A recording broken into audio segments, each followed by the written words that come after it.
This is Big Podcast. It's Build a Big Podcast, the marketing podcast for podcasters, and big news. The second part of the Big Podcast trilogy, I'm talking about the book trilogy, it's available now. It came in a little bit early. It is at Amazon.com. 101 podcast episode templates. There are actually 102 in there, but who's counting? It's a lot.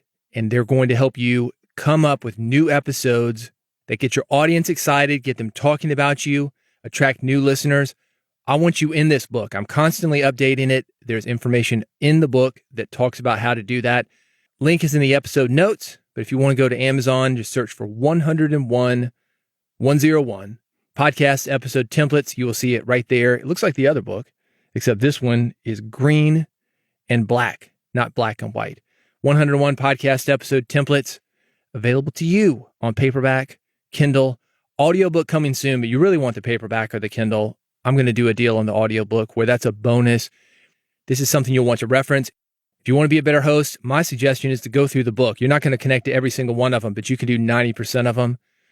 Say, I'm going to do this template today. Give yourself a minute to outline it and do it.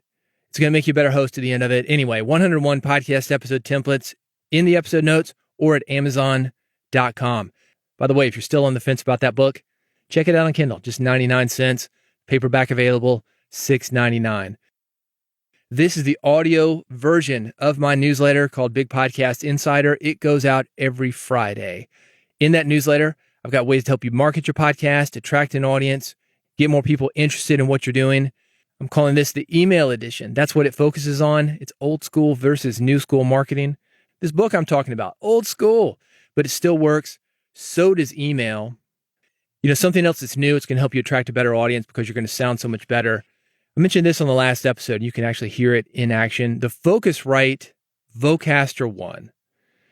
This is a great tool for live streaming. If you're doing Twitter Spaces, Clubhouse, remember when that was hot? Well, people are still on it. This is a way for you to do Clubhouse because it will connect to your phone and allow you to broadcast guests through your phone, co-hosts through your phone, or go on something like Clubhouse. You can use an app via your microphone. It's a cool tool. I mentioned it in the newsletter. If you go to newsletter.bigpodcast.com, you can actually hear it in action and you can see it. What I like about it, and this seems to be a trend with a lot of the newer audio equipment, is they're going back to the big knobs that we used to have on this old analog equipment. If you look at old studios, Abbey Road being one of them. Side note, this is why we call recording engineers engineers. These guys used to wire their own studios. So they really were engineers. That's why you used to see them in white lab coats. They knew how to do this stuff. And still the engineers do that today. The ones that I work with in Nashville, all of them have a soldering iron. They know how to use it. Probably not like the old school guys. But anyway, the point is that they had these big pieces of gear with big knobs. The Focusrite Vocaster, it's bringing that back. And it's great because if you're talking into a mic, you've got to reach for something. I've got this gear that I'm talking into now. It's got these little bitty knobs. You got to look at it, make sure you're not using the enhancer when you meant to use the gate, turning on that de-esser, making yourself sound like you got a lisp. Check this out. If I were to do this, can you hear this? This? Can you hear this? This is the de-esser. That's when I go crazy with it. I'll turn that back down again.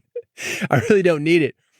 But the point is, you hit the wrong knob, you think you're doing one thing, and it's changing everything about what you're doing. Well, Vocaster, it's got two big knobs on it. One for your gain.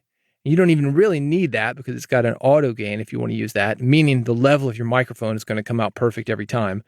And it's got a volume knob, meaning if you're listening through monitors or if you're listening through headphones, also monitors, but let's not get technical, your headphones or speakers, big knobs on there that make live broadcasting so much easier. It's not an ad, but it just came out this week. A lot of people are talking about it. I got a test unit a few weeks ago. I've been playing with it ever since. You are going to like it.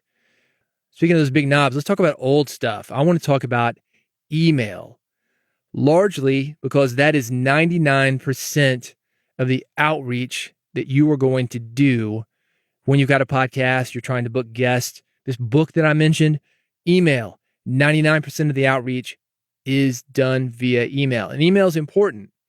We write it off a lot of times. I certainly did that 10 years ago or so. I said, oh man, everybody's going to social media. We don't need to worry about this email. Had a big list, man. 80,000 people. And granted, that list is dying, but followers on any social media die. So I'm not saying that I would continue to have 80,000 people, but still just to walk away from all of that, thinking that everything is going to social media, that was a mistake for me.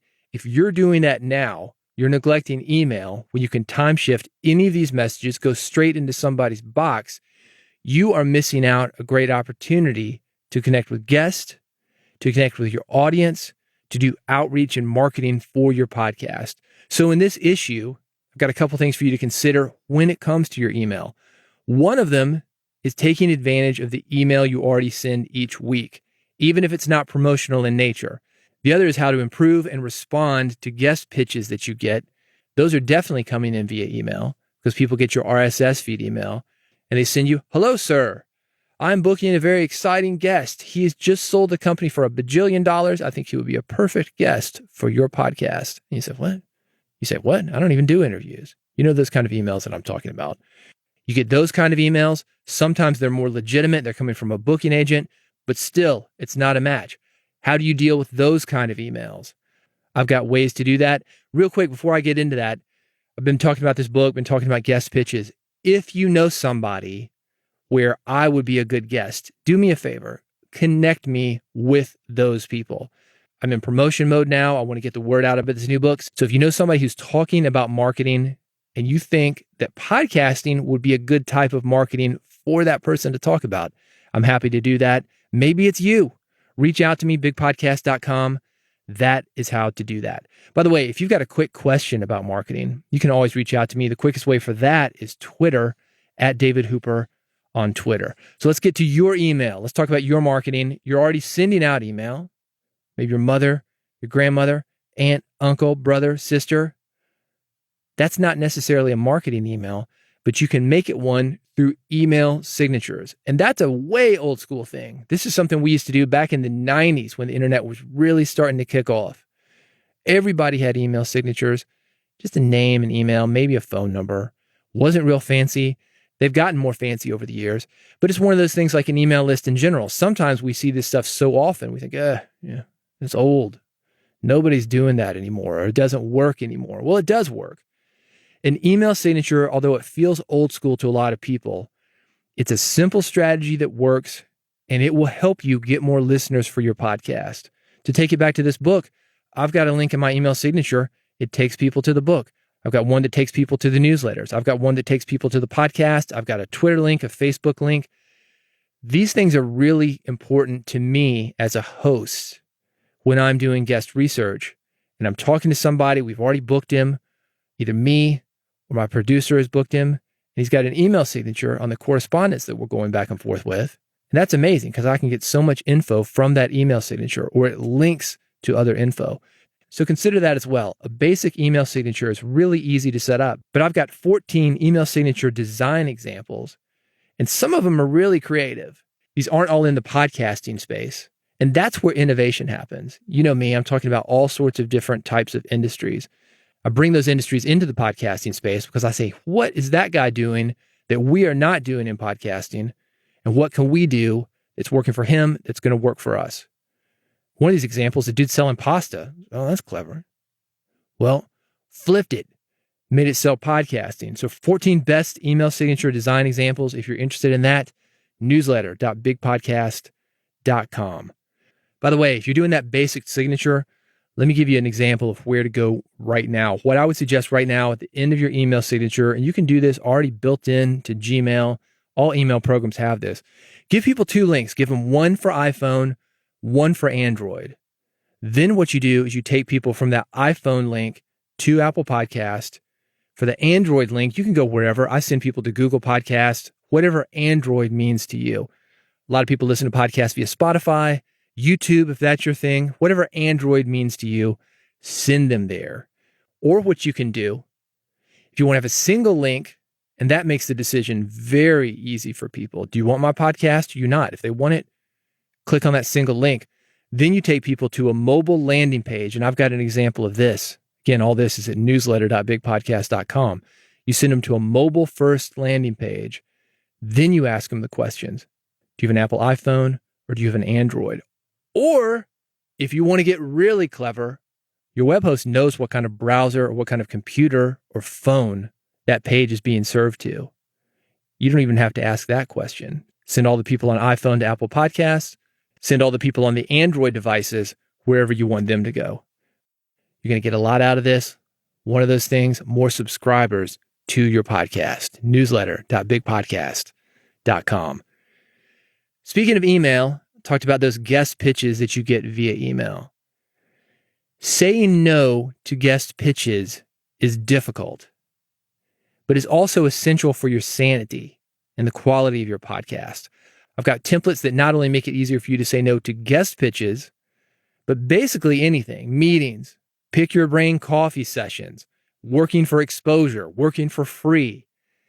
These aren't my templates. This is a collection of templates. Some of them pretty harsh and others almost too nice. They almost apologize too much. To me, the secret of a good no email, meaning you're turning somebody down, is to be firm in the decision.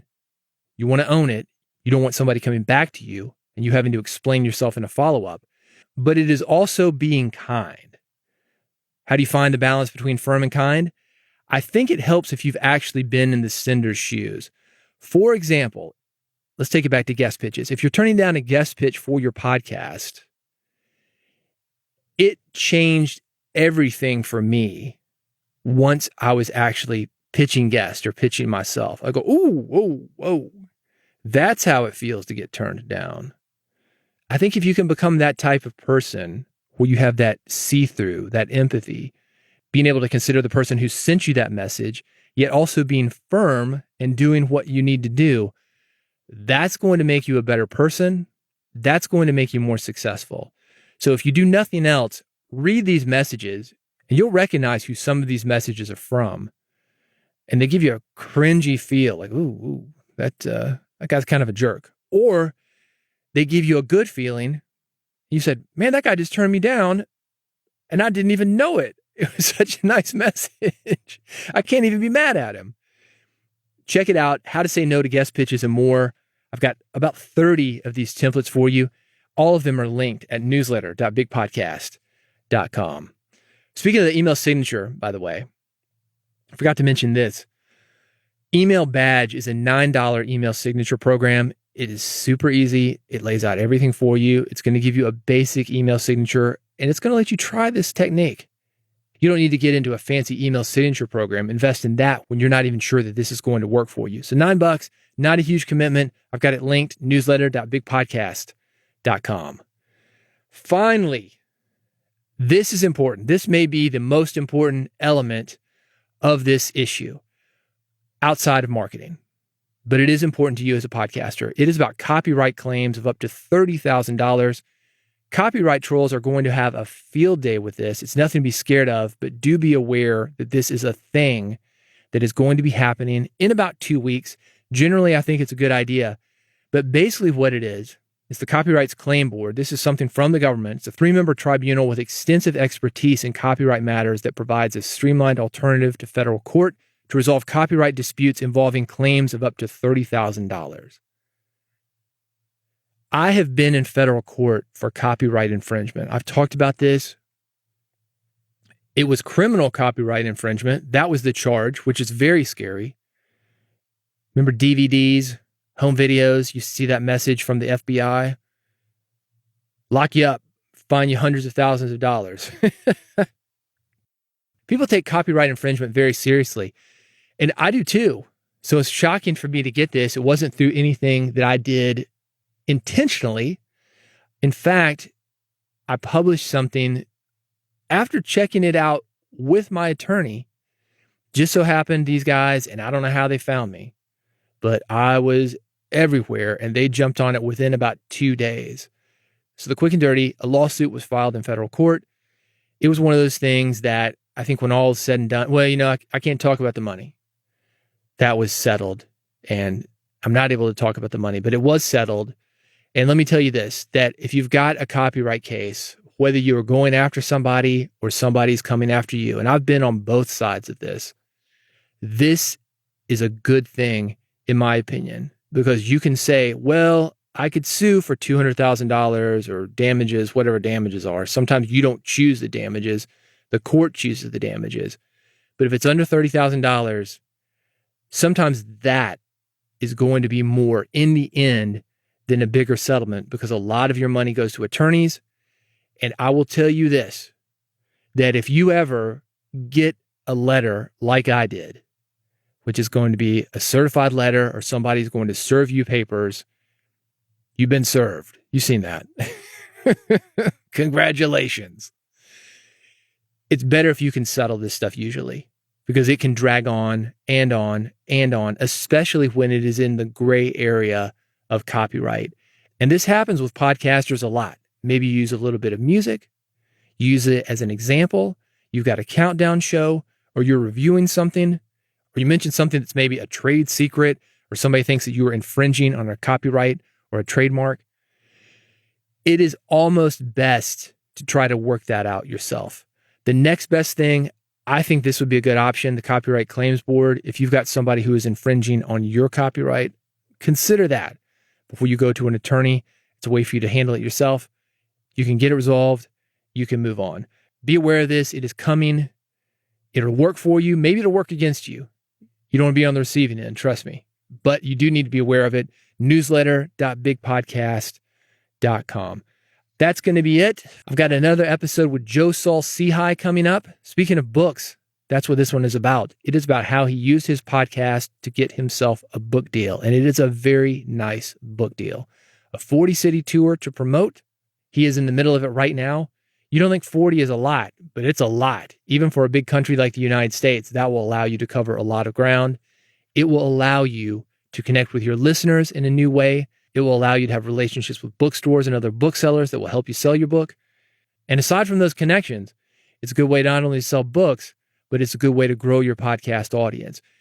You're going to want to check that out. By the way, if you haven't checked out the last episode, that's also with Joe. We talk about him going from 3,000 listeners per episode to 30,000 listeners per episode. So a lot from Joe. He's got a good podcast, Stacking Benjamins, if you're not familiar with it. Everything is linked.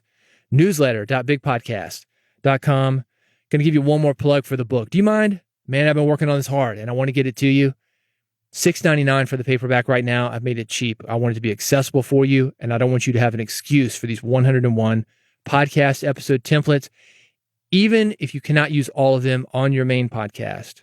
They work great for segment ideas. They work great for bonus episodes. They work great for you to practice your hosting skills. There's a lot there. $6.99 for the paperback, 99 cents for the Kindle right now. You are not going to find a better deal in podcasting right now. You got to do the work. You got to show up, turn on the recorder, open up the mic, and work out these templates. But you will be a better host having gone through this book. So check it out. Everything is linked. Newsletter.bigpodcast.com. And for the episode with Joe, I want you to make sure that you're subscribed to this podcast. It's going to get the previous episode that I did with him. It's going to get the next one about the book deal, how he got a great book deal from the podcast.